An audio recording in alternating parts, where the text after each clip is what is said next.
Bienvenue dans cette nouvelle édition du Morning News. Au sommaire, changement de stratégie annoncé dans la lutte contre le terrorisme dans la bande sahélo-sahélienne.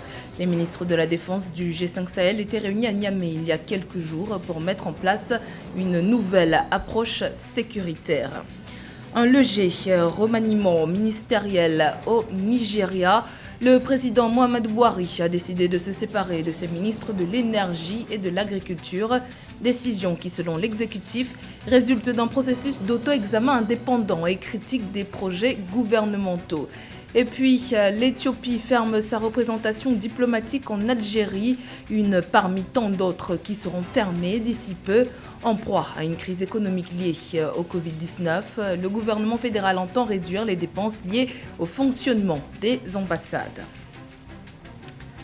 Mais tout d'abord, l'armée nigériane a annoncé jeudi 2 septembre l'élimination de 48 terroristes présumés et l'arrestation de 20 dirigeants de l'organisation Boko Haram dans l'état de Borno, dans le nord-est du pays. Le porte-parole adjoint du ministère de la Défense, Bernard Onyoko, a indiqué que l'armée avait mené des opérations contre des éléments de l'organisation terroriste dans l'état de Borno entre le 14 et le 27 août 2021.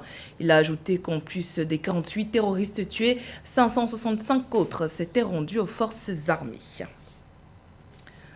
Comment préserver la bande du Sahel du banditisme transfrontalier, du trafic illicite et du terrorisme? Question à laquelle les ministres en charge de la défense des pays membres du G5 Sahel ont essayé de répondre lors d'une réunion extraordinaire qui s'est clôturée le 1er septembre à Niamey, au Tchad. Les pays membres entendent notamment mutualiser les efforts pour une meilleure approche sécuritaire. Les détails avec Joël Ballot. Définir une nouvelle approche de lutte contre le terrorisme dans leur espace géographique. C'est ce qui ressort d'une réunion extraordinaire des ministres en charge de la défense nationale des pays membres du G5 Sahel à Niamey le 31 août 2021. Confrontés à des multiples menaces terroristes depuis près d'une décennie, la Mauritanie, le Mali, le Burkina Faso, le Niger et le Tchad ont décidé de mutualiser leurs efforts pour un retour à la paix dans la sous-région. En prenant cette initiative de nous retrouver à Niamey, il s'agira pour nous de définir une approche à adopter pour minimiser les conséquences que peut engendrer cette nouvelle donne sécuritaire. Aujourd'hui, tout en saluant les efforts entrepris à divers niveaux, force est de constater que la situation sécuritaire sur l'ensemble de notre espace commun reste imprévisible et volatile. Malgré les efforts fournis, avec notamment l'aide des alliés occidentaux, l'hydre terroriste semble invaincu et malheureusement, ce sont les populations qui en payent le lourd tribut. Aussi, la mise en place d'une nouvelle stratégie dans les différents fuseaux donnera-t-elle une autre dynamique à la force conjointe G5 Sahel à travers le renforcement des capacités?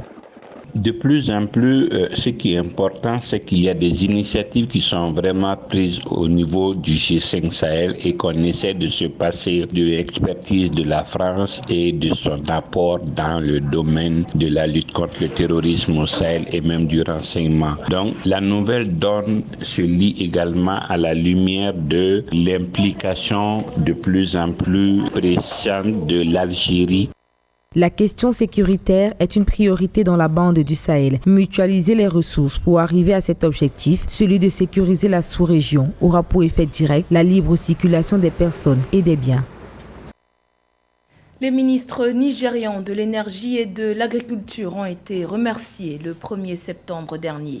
Le gouvernement du président Muhammadu Buhari évoque la nécessité d'améliorer la gestion économique du pays ainsi que l'efficacité des services publics. Les détails avec Mildred Diamant. Le Nigeria annonce un léger remaniement ministériel. Le président Muhammadu Buhari a démis le 1er septembre 2021 les ministres Sabo Nanono et Saleh Maman, respectivement chargés de l'agriculture et de l'énergie, de leurs fonctions. Si aucune information n'est donnée sur les raisons de ces limogeages, les autorités évoquent la nécessité d'améliorer la gestion économique du pays et la prestation des services publics. Le réaménagement opéré au sein du gouvernement nigérian peut se comprendre comme une volonté de changement de cap à l'effet de mieux dynamiser le secteur de l'agriculture et de l'énergie. En effet, des rapports récents menés par une équipe d'auto-évaluation sectorielle ont permis d'identifier des points faibles dans les différents secteurs surévoqués, ce qui laisse penser que le récent remaniement s'inscrit dans un souci de synergie des efforts dans la gouvernance à l'effet de mieux booster et d'améliorer le service des biens publics au Nigeria.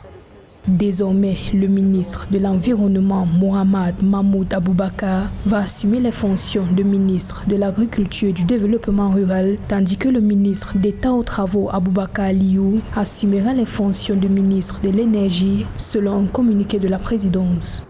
Ces changements s'inscrivent dans la tradition consistant à soumettre la mise en œuvre de nos projets et programmes à une auto-évaluation indépendante et critique par le biais de rapports sectoriels lors des réunions du cabinet et des retraites. Ces étapes importantes de révision ont permis d'identifier et de renforcer les points faibles, de combler les lacunes, de renforcer la cohésion et la synergie dans la gouvernance, de gérer l'économie et d'améliorer la fourniture des biens publics aux Nigérians.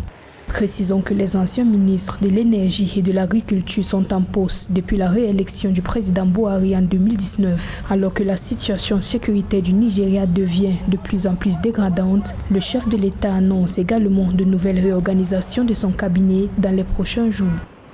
Également dans l'actualité, lors d'un entretien ce jeudi 2 septembre avec le chargé de la gestion des affaires du ministère de l'Intérieur, Rida Garsalaoui, et les directeurs généraux de la Sûreté nationale et de la sécurité publique, le président tunisien Kais Saied a souligné la nécessité d'interagir avec les manifestants dans le respect de la loi. Il a notamment mis l'accent sur le respect des droits des citoyens à manifester pacifiquement et à la liberté d'expression. Cette rencontre est intervenue suite à un incident qui a eu lieu le 1er septembre à l'avenue Habib Bourguiba. Plusieurs citoyens, dont des journalistes, ont été agressés alors qu'ils protestaient pour éclaircir l'opinion publique quant au dossier des assassinats politiques. Le gouvernement éthiopien a confirmé le 1er septembre la cessation des activités consulaires de son ambassade en Algérie. L'ambassade d'Éthiopie à Alger n'est pas la seule représentation de la diplomatie éthiopienne à fermer à l'étranger, mesure qu'Addis Abeba justifie par la nécessité de s'adapter à des crises de trésorerie engendrées par la pandémie de coronavirus. Robert Tobokbe. Officiellement inauguré en avril 2017, le siège de l'ambassade de l'Éthiopie en Algérie aura fonctionné 4 ans jusqu'à ce que débarquent des difficultés financières. La raison, la crise économique liée au Covid-19 qui continue d'affecter ce pays de l'Afrique de l'Est qui, en plus de la pandémie, doit contenir les rebelles du Tigré. Les arguments évoqués par le pouvoir d'Addis Abeba sont d'une transparence sans équivoque, à savoir le coût élevé de l'entretien de cette mission qui nécessite des sacrifices financiers et budgétaires importants. Sur le plan sociopolitique, on peut comprendre que l'Éthiopie, qui connaît un soulèvement armé des irrédentistes de la région du Tigré, préfère rationaliser ses priorités financières en réorientant ses ressources vers le traitement de cette menace. Toujours en perspective de la fermeture de l'ambassade d'Éthiopie en Algérie, le Premier ministre éthiopien Abiy Ahmed pense que les représentations diplomatiques sont bien trop nombreuses et devraient être réduites de 50%. C'est dans ce contexte qu'il a amorcé un plan de réduction budgétaire. Objectif, minimiser les dépenses liées au fonctionnement des ambassades. L'Éthiopie ne devrait pas avoir une 60aine d'ambassades et de consulats à l'heure actuelle. Au lieu de jeter des dollars américains partout, au moins 30 ambassades devraient être fermées. Les ambassadeurs devraient être plutôt ici. L'ambassadeur d'Éthiopie au Kenya, par exemple, pourrait être basé à Addis Abeba et ne faire des déplacements sur le terrain que pour rencontrer des responsables, tout en suivant les événements de Nairobi à travers les médias. Les intérêts de l'Éthiopie en Algérie seront donc désormais couverts par un ambassadeur non résident basé dans la capitale éthiopienne, Addis Abeba. Pour l'heure, aucun chiffre n'a été communiqué sur les rentrées financières que devrait inciter cette diplomatie de navette. Les centres africains de contrôle et de prévention des maladies, plus que jamais impliqués dans la lutte contre la propagation du Covid-19 sur le continent. Ils prônent notamment une approche de santé publique combinée à des mesures spéciales, une vision que rendra possible le partenariat entre l'Africa CDC et la Fédération internationale des sociétés de la Croix-Rouge et du Croissant-Rouge. Les précisions de Nathalie Mo. Les centres africains de contrôle et de prévention des maladies, CDC Africa, au plus près des populations pour vaincre la pandémie de Covid-19. La démarche des CDC Africa sera concrétisée par le mémorandum d'entente signé entre l'organe panafricain et la Fédération internationale des sociétés de la Croix-Rouge et du Croissant-Rouge. L'accord signé le 25 août 2021 vise l'accélération de la riposte contre le Covid-19 à travers le renforcement des investissements. Nous tenons vraiment à ce partenariat dans le but d'étendre les dépistages et envisager de nous servir du personnel de santé pour mener les programmes de vaccination. La situation sanitaire sur le continent pourrait présenter de nouveaux défis pour les pays africains avant une éventuelle éradication de la pandémie. Les CDC Africa préconisent une action combinée pour faire face à la succession des vagues de contamination. Aux mesures de santé publique, le Dr John Kengasong propose d'apporter des ajustements sociaux capables de rendre possible le retour à la vie normale malgré la pandémie.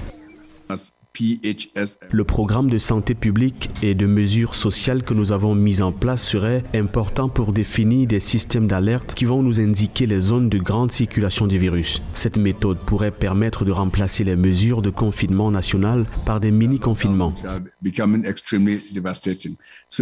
L'inégal accès aux vaccins perdure en Afrique. Malgré cette situation, le taux de vaccination a triplé avec 13 millions de doses administrées au cours des 7 derniers jours. L'Afrique recevra 117 millions de doses de vaccins dans les mois à venir, mais 34 millions supplémentaires seront nécessaires pour atteindre l'objectif de vaccination continentale. Direction la République du Congo à présent, où les amoureux de la Formule 1 ont désormais la possibilité d'expérimenter la course à bord d'un simulateur. Le simulateur Formule 242 de Sim Aerospace permet aux pilotes de ressentir les effets d'une vraie course de Formule 1. Découverte dans ce reportage de notre correspondant Deva Panzo. Yohan est passionné de Formule 1 qu'il a l'habitude d'apprécier à la télévision. Aujourd'hui, il a eu la possibilité de piloter le simulateur F242 de fabrication locale en matière de bois et de composants électroniques.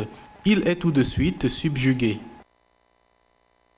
Je suis venu ici au parc géologique et je suis venu tester la voiture. Elle est vraiment magnifique. Hein. Et vraiment les sensations, c'est comme si c'est réel. En fait, ce que j'apprécie dans ce que je fais, en fait, j'ai toujours été un grand fan des jeux vidéo. Voilà pourquoi je suis venu à Zoulandia pour tester ce jeu vidéo et ça m'a beaucoup plu. Ces deux prototypes de voitures de course ont été conçus localement en 45 jours pour l'un et 4 semaines pour l'autre par une main-d'œuvre congolaise. En effet, la société Sim Aerospace a mis en place ces deux simulateurs afin d'offrir un loisir sain et permettre aux enfants de réaliser leurs rêves chez eux. Pour nous qui sommes en Afrique, qui n'avons pas de pistes pour pouvoir expérimenter les voitures, mais nous donnons l'opportunité aux enfants, aux gens qui sont passionnés des sports mécaniques, de pouvoir expérimenter une course à bord d'une voiture de course F1. Les parents ne savent pas toujours où emmener leurs enfants pendant les week-ends, pendant les jours fériés. Et donc là, c'est un loisir très simple qui va commencer à développer les gens et surtout les inspirer et aussi, pourquoi pas, susciter des vocations dans ces domaines.